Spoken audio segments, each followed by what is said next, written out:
दोस्तों नमस्ते।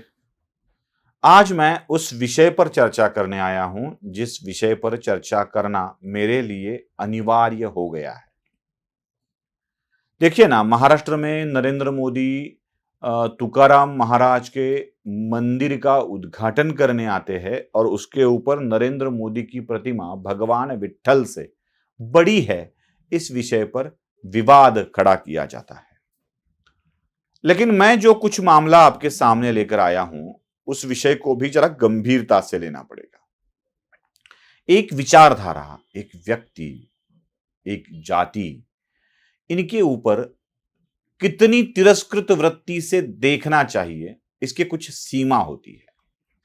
अगर कोई अपना सबसे बड़ा दुश्मन भी हो, तो उस विषय को हम उसके उसके ऊपर कुछ कमेंट्स करते वक्त एक मर्यादा का पालन करते हैं। लेकिन अब जो भी राजनीति में हो रहा है, उन मर्यादाओं के सारा परे हो रहा है। सारी मर्यादाएं लांघ दी जा रही है और एक विकृत बुद्धि इसमें दिखाई दे रही है। कांग्रेस के नेता युवराज राहुल गांधी को ईडी द्वारा इंक्वायरी के लिए बुलाया गया। अब राहुल गांधी ईडी के सामने प्रस्तुत हुए हैं नेशनल हेराल्ड के केस में।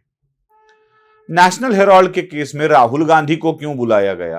क्योंकि यंग इंडिया कंपनी में राहुल गांधी के 38% शेयर थे, जो young India company AJL company को टेक ओवर कर रही थी और उस एजेएल को बहुत बड़ा लोन कांग्रेस ने दिया था। यह मामला बहुत बार हमने बहुत जगह से सुना है, मैं इस मामले में नहीं आना चाहता।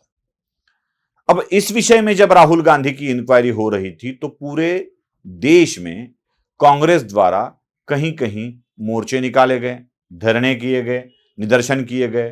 वैसे दिल्ली में भी हुए, मुंबई में भी हुए। मुंबई में तो पूरे महाराष्ट्र से लोगों को बसें भर भर कर बुलवाया गया और मुंबई में निदर्शन किए गए। उसमें मुंबई कांग्रेस के अध्यक्ष भी शामिल थे और महाराष्ट्र कांग्रेस के अध्यक्ष भी शामिल थे। अब इन निदर्शनों में एक तस्वीर बहुत अच्छी तरह से दिख रही थी और वो तस्वीर मैं आपके सामने दिखा रहा हूं। झुकेगा नहीं राहुल, ये दिखाना मैं समझ सकता हूं कि आप पॉलिटिकली विरोध कर रहे हो, तो राहुल गांधी झुकेंगे नहीं, यह बताना कोई गलत बात नहीं है, चलो आप दिखा दो। लेकिन उसके साथ और एक चीज दिखाई जा रही थी और वो थी, मैं सावरकर नहीं हूं, आई एम नॉट सावरकर, माफी नहीं मांगूंगा, झुकूंगा नहीं। सच में राहुल गांधी सावरकर कभी नहीं बन सकते, कभी भी नहीं बन सकते।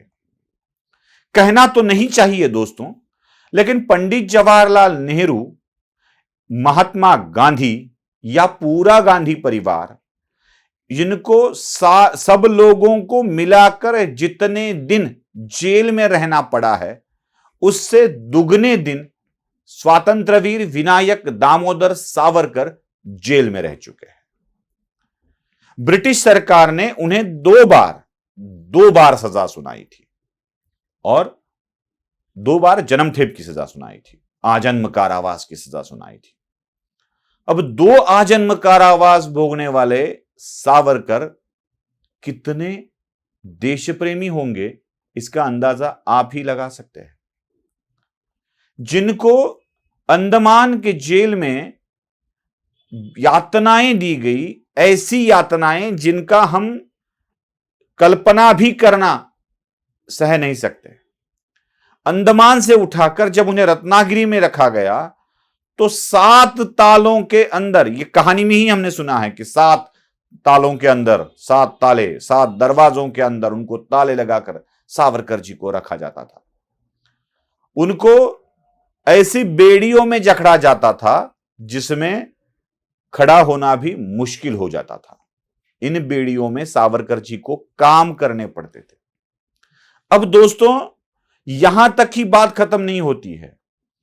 8 बाय 10 की भी रत्नागिरी की जेल में वो कोठड़ी नहीं होगी, 8 बाय 10 की भी। वहीं खाना, वहीं रहना, वहीं पढ़ना और एक टॉयलेट वाला टोकरा उन्हें दिया जाता था, उसी में करना और उसी को खुद साफ करना। ये यातनाएं भोगने वाला व्यक्ति माफी वीर नहीं हो सकता, उसको स्वातंत्र वीर ही कहा जाता है। क्या भोगा है राहुल गांधी ने सावरकर जैसा? राहुल गांधी सच में कभी भी सावरकर नहीं हो सकते, सच कह रहे हैं राहुल गांधी। कभी कभी आदमी मुख से सच बोल देता है, जैसे महाराष्ट्र के मुख्यमंत्री उद्धव ठाकरे ने बोल दिया था अपने भाषण में, औरंगाबाद वाले भाषण में, कि बाला साहब ठाकरे की ही शिवसेना है। मैं कौन हूं? मैं शून्य हूं। उद्धव ठाकरे क्या है? शून्य है। उद्धव बाला साहब ठाकरे, यही मेरी असली पहचान है। जैसे उद्धव ठाकरे ने पहली बार अनजाने में सही बात बोल दी थी, वैसे राहुल गांधी ने भी अनजाने में एक सही बात बोल दी है, I am not Savarkar. Yes Rahul Gandhi, you are not Savarkar. और आप कभी सावरकर भी बन नहीं सकते।